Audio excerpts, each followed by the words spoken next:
یزید حج بیت اللہ کے بعد مدینہ المنورہ آیا اور شراب کی ایک مجلس بپا کی۔ حضرت امام حسین رضی اللہ تعالی عنہ جب وہاں پہنچے تو شراب کی پھیلی ہوئی بدبو کو محسوس کرتے ہوئے فرمایا، یہ بو کیسی ہے؟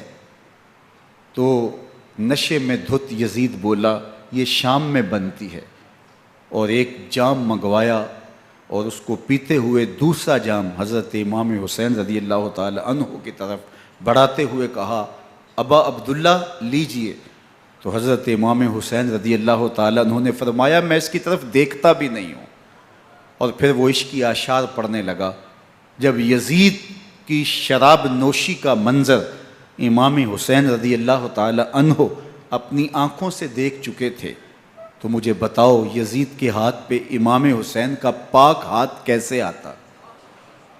حضرت امام حسین رضی اللہ تعالی عنہ جس ماحول میں پلے تھے، جس ماحول میں پرورش پائی تھی، جس ماحول میں رہے تھے، وہ پاکیزہ اور تقدس مآب ماحول تھا۔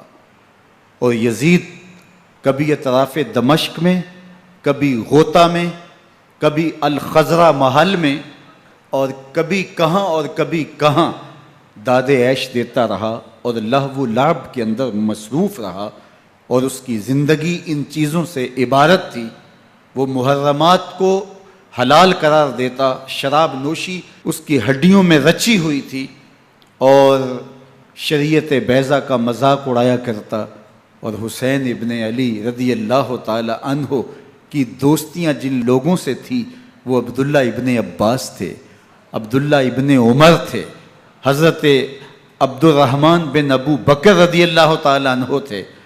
یزید تو جوا کھیلتا رہا، یزید تو قمار بازی کرتا رہا، یزید تو شراب نوشی کرتا رہا، اور حسین ابن علی مسجد نبوی کے منبر میں حضور کے پہلوؤں میں بیٹھتے رہے۔ اللہ اکبر! حسین کے لیے پیغمبر کے سجدوں کو طول دیا جا رہا ہے۔ حضرت سیدہ فاطمہ الزہرا رضی اللہ تعالی عنہ کے گھر کے قریب سے گزرے تو حضرت امام حسین کے رونے کی آواز آ رہی تھی، تو آقا کریم علیہ السلام نے فرمایا کہ فاطمہ حسین کو چپ کرواؤ، الا تعلمی ان بقاءہ یوزینی، تو جانتی نہیں حسین کا رونا مجھے دکھ دیتا ہے۔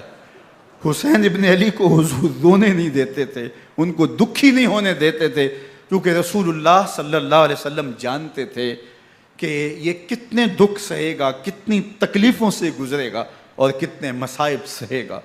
زمانے نے وہ گھڑیاں بھی دیکھیں کہ حضرت حذیفہ بن یمان رضی اللہ تعالیٰ عنہ فرماتے ہیں کہ میں حضور کی خدمت میں نماز مغرب کی ادائیگی کے لیے حاضر ہوا، اور میں نے یہ اجازت خاص طور پہ اپنی ماں سے اس شرط پہ لی تھی کہ امی آپ مجھے اجازت دیں، میں حضور کی خدمت میں حاضر ہوتا ہوں، مغرب کی نماز بھی ادا کروں گا، اور پھر حضور سے عرض کروں گا حضور میرے لیے اور میری ماں کے لیے بخشش کی دعا کر دیجئے۔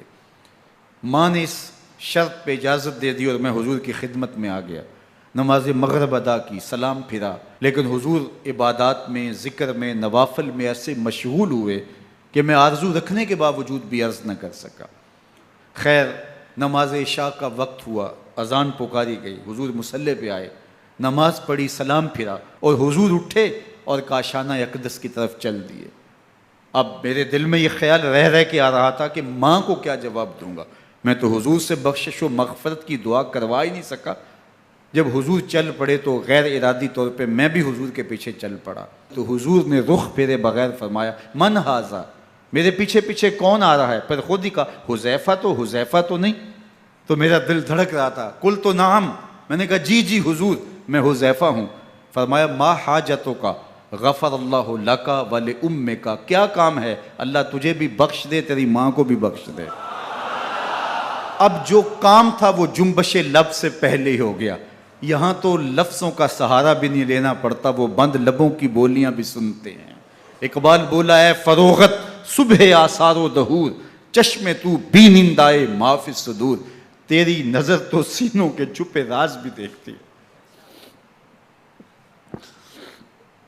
تو کہا ما حاجتوں کا غفر اللہ لک ولامک،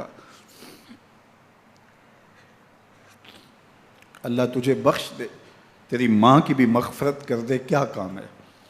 اب جو کام تھا وہ تو ہو گیا۔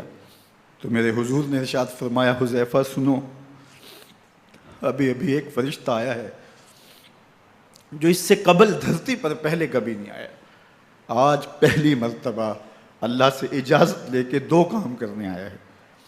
ایک تو مجھے سلام کرنے آیا ہے، اور دوسرا خوشخبری دینے آیا ہے کہ آپ کی بیٹی فاطمہ جنتی عورتوں کی سردار ہے، اور حسن اور حسین جنتی جوانوں کے سردار۔